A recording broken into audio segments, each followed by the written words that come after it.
Shalom, bien-aimés dans le Seigneur, c'est votre humble serviteur, le pasteur Aimé Beleke. Nous sommes toujours dans le cadre de nos enseignements sur les explications et interprétations des rêves ou songes. Aujourd'hui, nous allons parler sur l'interprétation des rêves. Voilà, je vais vous inviter à passer un petit moment dans la prière et puis nous allons lire la parole et commencer l'enseignement d'aujourd'hui. Père, au nom de Jésus, nous te disons merci pour ce moment combien merveilleux tu nous accordes. Laisse qu'au-delà de ce que l'on va dire, que ton peuple saisisse l'esprit de la parole. Bénis quiconque nous suit là où il est. Bénis ces moments merveilleux. Enseigne-nous. Au nom de Jésus, nous avons ainsi prié. Amen. Je vais lire la parole de Dieu dans Genèse 37, du 5e verset au 10e verset. Je lis quelques portions des Écritures. Je lis dans la version du Semeur. Genèse 37, du verset 5e au verset 10e. Je lis au nom de Jésus. Joseph fit un rêve et le raconta à ses frères, qui ne l'en détestèrent que davantage. Il leur dit, en effet, écoutez, je vous prie ces songes que j'ai eus. Nous étions en train de lier des gerbes dans les champs. Soudain, ma gerbe s'est dressée et s'est tenue debout. Les vôtres se sont placés autour d'elle et se sont prosternés devant elle. Ses frères lui dirent, prétendrais-tu devenir notre roi et nous gouverner? Et ils les détestèrent de plus belle à cause de ses songes et de ses propos. Il eut encore un autre rêve qu'il raconta également à ses frères. Voici l'air, dit-il, j'ai encore fait un rêve. Je vis le soleil et la lune et 11 étoiles se prosterner devant moi. Il raconta également ses rêves à son père qui les réprimanda et lui dit, qu'as-tu rêvé là? T'imagines-tu que moi, ta mère et tes frères, nous allons nous prosterner en terre devant toi? Un texte riche en enseignements. Ce texte, quand vous lisez cela, vous allez vous rendre compte d'une chose, que Joseph a fait les rêves à des reprises. Mais ces rêves ont été interprétés par d'autres personnes. Quand il fit le premier rêve, ce sont ses frères qui interprètent ces rêves, les rêves relatifs aux gerbes. Il fit encore un second rêve. Et à ce moment, c'est son père qui interprète. Voyez-vous, quand bien même il va devenir expert en interprétation, en compréhension des rêves, mais Dieu, par rapport à ce temps, n'avait pas permis que Joseph accède à l'interprétation, que Joseph ait l'interprétation des rêves. Et cela nous enseigne d'entrée de jeu pour nous dire ceci, que la vie chrétienne est une vie communautaire. Et Dieu va permettre souvent que les gens soient dépendants les uns des autres. Tu peux faire un rêve, mais l'interprétation, c'est dans ton pasteur, dans quelqu'un qui est mature, une personne qui est enseignée. Et Dieu fait des choses comme ça pour que personne ne se voit plus important.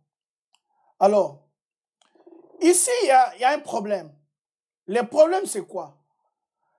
L'interprétation des rêves de Joseph, c'était par rapport au contexte, au message que Dieu a donné à Joseph. Même les mêmes rêves, une autre personne peut les faire, ces rêves aura une autre interprétation. Qu'est-ce que je veux dire par cela? Je veux seulement attirer notre attention par ceci. Il est dangereux de dire, quand tu fais un tel rêve, cela veut dire ceci. Non, bien-aimé. Cela est dangereux. Il serait mieux ou serait plutôt de dire, quand tu fais tel rêve, ça peut dire, ou ça dit souvent. Dans mon livre, le tome 1 sur l'explication et l'interprétation des rêves, quand j'ai fait l'interprétation, j'explique le symbolisme et j'ai dit, ça peut dire, ou ça dit souvent. Donc, le fait de dire, quand vous faites un tel rêve, cela veut dire, c'est dangereux, bien aimé. Quand vous dites ça, où est-ce que vous mettez l'esprit de discernement? L'esprit de discernement d'interprétation est fertile et cet esprit s'adapte au contexte. Un seul rêve peut avoir des explications par rapport à des personnes différentes. Il y a cela plusieurs années en arrière, quand j'étais encore étudiant, il y a un bien-aimé qui avait fait un rêve où il a vu une grande rivière dans sa famille, c'était la rivière de la famille, et quelqu'un était en train de pêcher, la personne a pêché un gros poisson. Les rêves que le frère a fait, et nous avons donné l'interprétation en disant qu'il y a un grand personnage dans sa famille, quelqu'un de très important va se convertir, va donner sa vie au Seigneur. Et quelques mois plus tard, ils avaient un oncle très influent dans la famille. cette personne a accepté le Seigneur, il y a eu un changement. Plusieurs années en arrière, un ami pasteur en Afrique fait un rêve où dans son rêve, il est en train de faire la pêche, mais il pêche des petits poissons. Il ne pêche pas des gros poissons. Il pêche des petits poissons. Et il est en train de s'inquiéter dans son rêve. Pourquoi je ne pêche que des petits poissons? Je n'arrive pas à attraper les gros poissons.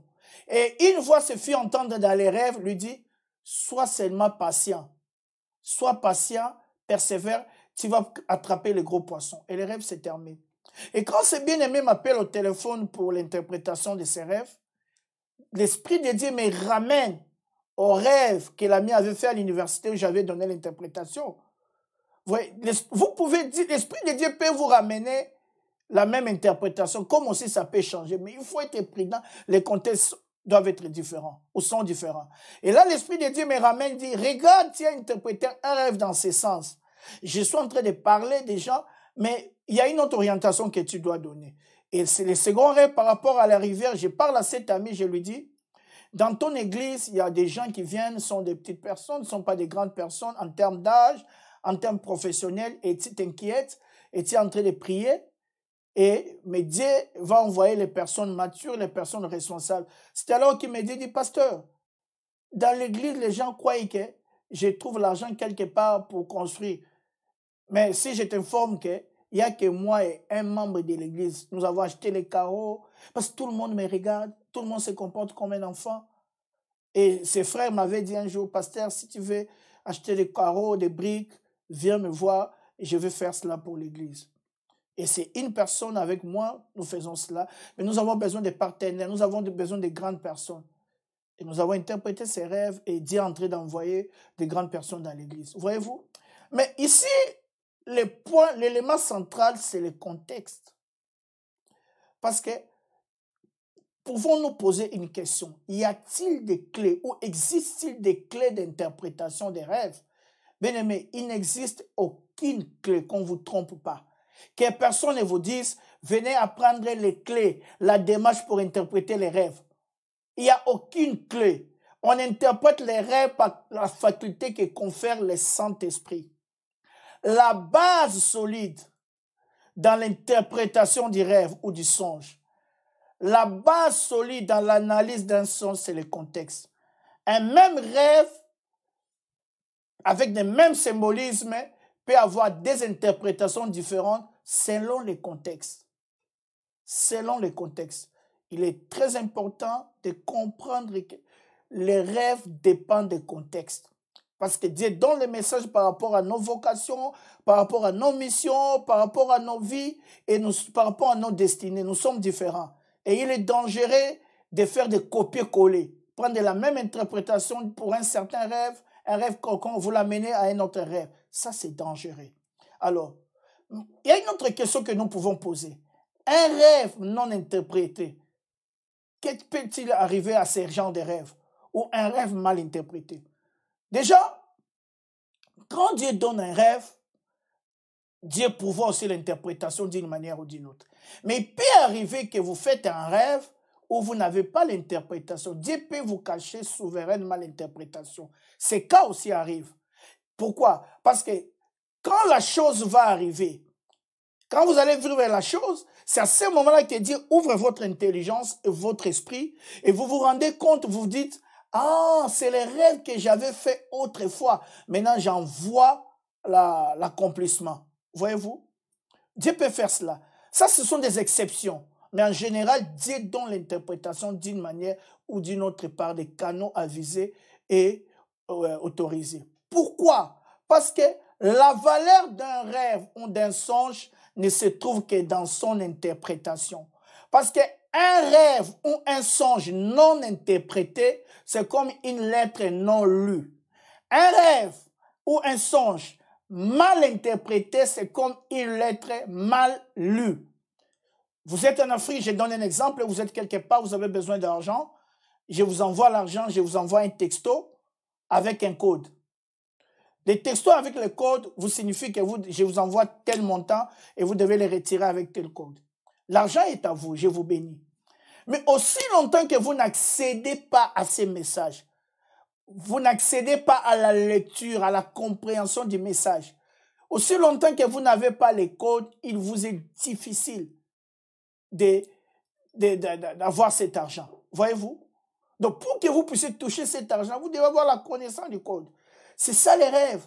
Donc, pour que vous puissiez, il faut que les rêves soient bien interprétés. Parce qu'un rêve ou un songe mal interprété peut détruire toute une vie ou peut faire rater toute une destinée. Il est important de ne pas forcer les interprétations.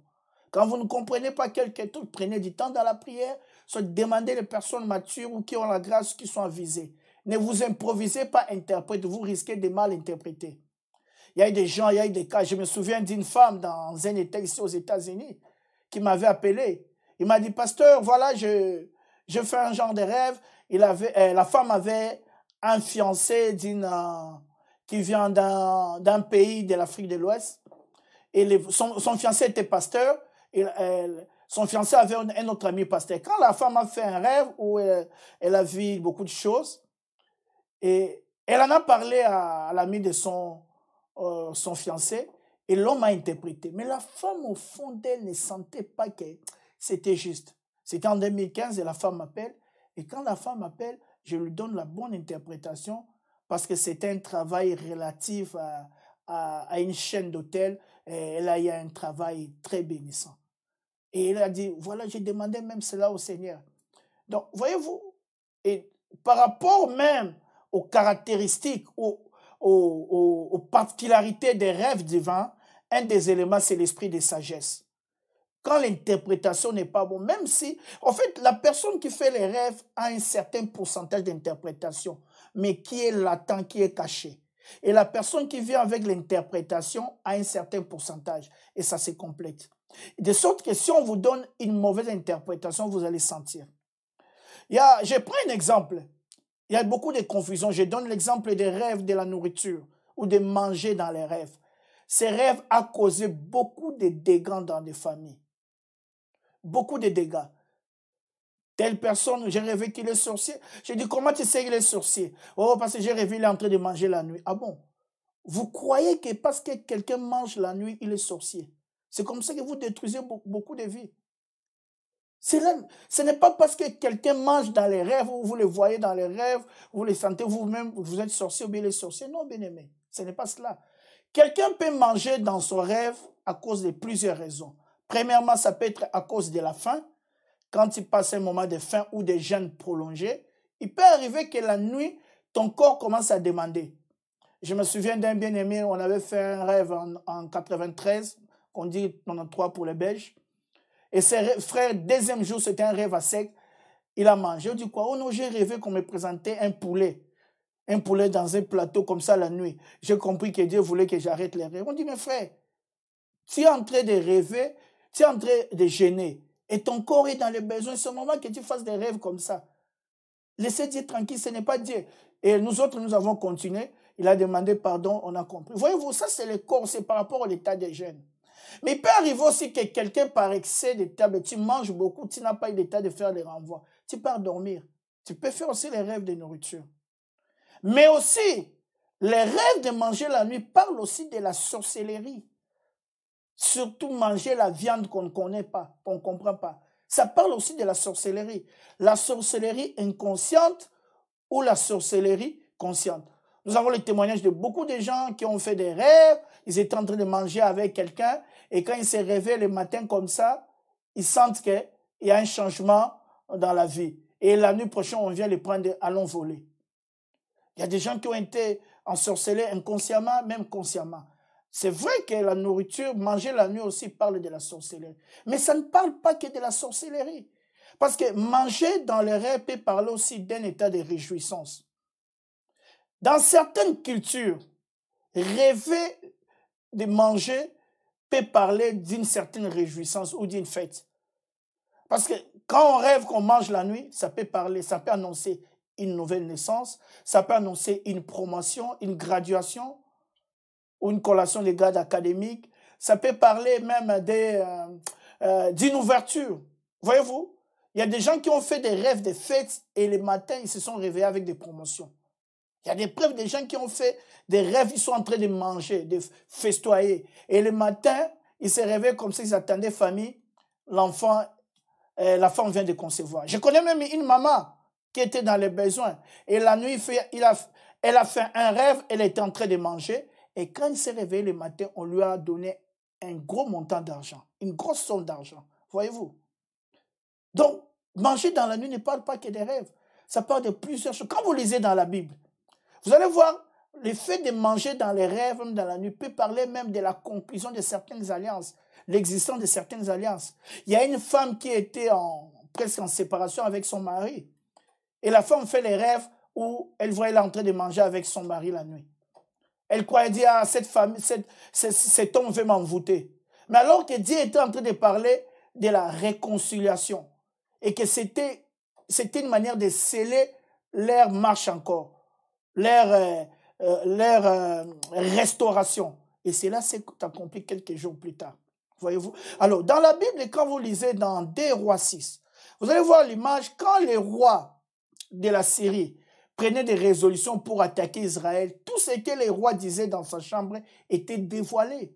Et quand les rois voulaient savoir qui est en train de dévoiler, qui est en train de détruire son plan contre Israël, on lui a dit non, c'est Élisée le prophète qui est en Israël qui dévoile au roi d'Israël tout ce que tu conçois dans ta chambre. Et les rois envoyaient les militaires pour attraper Élisée. Et quand vous lisez l'histoire, ils arrivent dans un endroit, les serviteurs d'Élisée avaient peur Géasi. Et Élisée priait, Dieu a ouvert les yeux. Géasi a vu que ceux qui étaient avec eux étaient plus nombreux que ceux qui étaient contre leurs adversaires.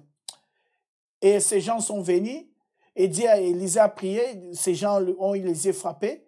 Et quand ils se sont vus avec Élisée, Élisée a dit, vous, venez, je vais vous montrer la personne que vous cherchez. On a fait entrer ces émissaires des rois de Syrie dans la ville, dans la Samarie. Et quand ils arrivent, Élisée a prié, ils ont les yeux ouverts, ils se sont rendus compte qu'ils étaient dans les camps adverses. Et quand le roi d'Israël a voulu tuer ces gens, écoutez la réponse d'Élisée. Non, tu ne vas pas tuer par l'épée les gens qui se rendent en toi. Non, tu ne peux pas le faire. Par contre, donne-leur à manger et à boire. Et quand vous lisez la parole de Dieu, ils ont festoyé ensemble, on leur a donné à manger, ils ont mangé, ils ont bu, et après ça, c'était comme une sorte d'alliance. Parce que quand vous mangez aussi dans les rêves, ça peut parler aussi de l'alliance. Et vous allez voir que quand vous lisez cette histoire, depuis ces temps, les Philistins n'ont pas pu attaquer les Israélites. Pourquoi? Parce qu'ils avaient scellé une sorte d'alliance. Quand vous prenez Genèse 26, l'histoire d'Isaac, il est à Guérar, mais il est chassé par le roi de Guérar, Abimelech. Il va à la vallée de Guérar. Là, Dieu les bénit davantage. Abimelech les suit avec les chefs de son armée, Picol et son conseiller Aouzak. Il dit, nous voyons que Dieu est avec toi. Concluons une alliance. Nous ne voulons plus être en guerre contre toi. Ils ont conclu une alliance. Donc, Abimelech, en présence de son chef d'armée Picol et de son conseiller Aouzak, a conclu une alliance avec Isaac. Et la Bible dit qu'Isaac a organisé un grand festin. Ils ont mangé, ils ont bu. Voyez-vous? Ils ont conclu une alliance. Donc, les rêves de manger parlent aussi d'une certaine alliance.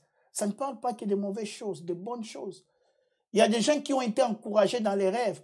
Quand vous lisez même l'histoire d'Élie, dans 1 roi 19, comment il était affaibli, un ange lui a donné un gâteau, lui a dit mange et bois. Et nous avons les témoignages des gens qui ont rêvé en plein. Je connais l'histoire d'un pasteur, ils ont fait un rêve de 21 jours et arrivé au 14e jour, le pasteur ne pouvait plus. Il était affaibli. Un jour, il fit un rêve, il voit quelqu'un lui présenter un beau plan de nourriture et le pasteur mangea dans son rêve. Quand il s'est réveillé avec force. Il a repris toutes ses forces. Voyez-vous? Et les gens même dans l'église étaient étonnés. Le pasteur était âgé. Mais pasteur, comment tu es fort comme un garçon de 15 ans plus que nous? Mais ceux qui n'ont pas compris, les choses se sont passées la nuit dans les rêves. Et le pasteur avait envie de dire, nous pouvons aller même au-delà de 21 jours. Il a été secouru, restauré, ragaillardi, nourri dans les rêves. Voyez-vous? Les rêves de nourriture ne parlent pas que de mauvaises choses. Je connais encore un bien-aimé qui était aussi dans les moments de faiblesse. Il était abattu, découragé. Et il s'est retrouvé dans une fête dans son rêve. Et il a mangé. Quand il s'est réveillé le matin, les forces sont rentrées en lui. Et même la compréhension, il a pris une autre tournure. Donc les gens doivent faire très attention. très attention. Il n'est pas bon de se précipiter, de faire des conclusions hâtives sur certains rêves. Il est important que vous puissiez comprendre qu'un rêve non interprété n'a pas de valeur. La valeur d'un rêve, d'un songe, se trouve dans son interprétation. Il est important que vous ayez de bonnes interprétations et des interprétations profondes, exactes et précises. Je prie que Dieu bénisse quelqu'un qui nous suit au nom de Jésus. Amen.